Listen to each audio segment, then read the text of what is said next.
갑자기 쓰러졌는데 병원에서 퇴원하라고 합니다. 하지만 집으로는 돌아갈 수가 없어요. 혹시 이런 상황을 경험한 적 있으신가요? 안녕하세요. 지혜로운 노후를 함께 그려가는 가온마인드입니다. 많은 분이 병원에 가는 순간만 걱정하지, 병원에서 나온 이후에 대해선 준비하지 않습니다. 하지만 진짜 중요한 건 병원 퇴원 후인데요. 누구나 한 번쯤은 생각합니다. 내가 나중에 요양원에 가야 할까요? 오늘은 그 질문에 답해드리려고 합니다. 막상 요양원에 들어가기 전 아무도 알려주지 않는 사실들을 알려드릴게요. 요양원이라고 다 같은 곳이 아닙니다. 공립요양원, 민간요양원, 가정형 요양 등 종류가 다양하며 입소 조건, 비용, 생활 수준이 모두 다릅니다. 공립은 대기자가 많고 입소가 늦지만 비용 부담이 적은 편이고, 민간은 입소가 빠르지만 비용이 비싸고 서비스 차이가 큽니다. 가정형은 방문 돌봄 서비스라고 생각하시면 돼요. 이런 요양 서비스를 받기 위해서는 장기요양 등급이라는 것을 받아야 합니다. 심사는 국민건강보험공단에서 심사하며 1등급부터 5등급까지 있습니다. 이 등급이 있어야 국가 지원을 받을 수 있는데요. 문제는 이 등급을 받는데 시간이 오래 걸린다고 해요. 신청부터 심사 통보까지 한 달 이상 걸리기도 합니다. 그래서 갑자기 쓰러지거나 아플 때 병원 퇴원 후 갈 곳이 없을 수도 있습니다. 실제로 한 어르신은 뇌경색으로 쓰러지신 후 퇴원할 곳이 없어 가족이 여러 시설을 전전하며 힘든 시간을 보냈습니다. 이처럼 준비되지 않은 상황은 가족 모두에게 큰 고통이 됩니다. 또한 요양원에 들어간다고 마음이 놓이지 않는 경우가 많습니다. 직접 다녀오신 분들은 분위기가 어둡고 어르신들이 고립된 느낌을 받았으며 직원들도 너무 바빠서 제대로 응대받지 못했다는 이야기도 많습니다.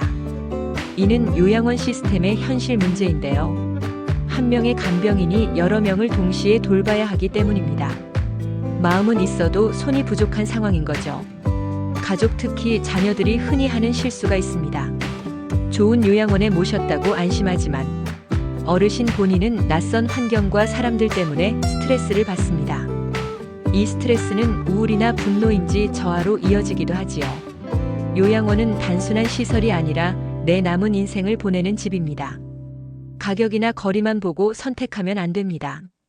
그렇다면 어떻게 준비해야 할까요? 첫째, 지금 건강 상태로 장기요양 등급 신청이 가능한지 확인해야 합니다. 조금이라도 불편하다면 지금부터 준비하는 것이 중요해요. 자세한 상담은 건강보험공단에 문의해 상담받으시기 바랍니다. 둘째, 집 근처나 희망하는 지역 요양시설을 직접 방문해야 합니다. 시설 냄새, 청결, 직원 태도, 식사 환경, 어르신 표정 등을 직접 확인해야 합니다. 인터넷 사진이나 후기만 믿으면 안 된다는 거죠. 셋째, 가족, 특히 자녀와 요양에 대해 솔직히 대화해야 합니다. 부모님이 어떤 요양을 원하는지 서로 알면 갈등을 최소화할 수 있습니다. 예를 들어 병원 치료보다 집에서 쉬고 싶다. 요양원보다는 방문 요양을 원한다. 좋은 시설에 가고 싶다는 생각을 미리 나누는 것이 좋습니다. 또한 요양원이 아닌 다른 대안도 생각해 보셔야 합니다. 재택 방문 요양 서비스나 주간 보호센터도 좋은 선택이 될 수 있습니다. 이런 서비스는 집에서 생활하며 도움을 받는 방법으로 가족들의 부담을 줄이고 어르신의 심리적 안정에도 도움이 됩니다. 여러분, 우리는 모두 늙고 언젠가는 누군가의 도움이 필요합니다. 그 순간을 두려워하지 마시기 바랍니다.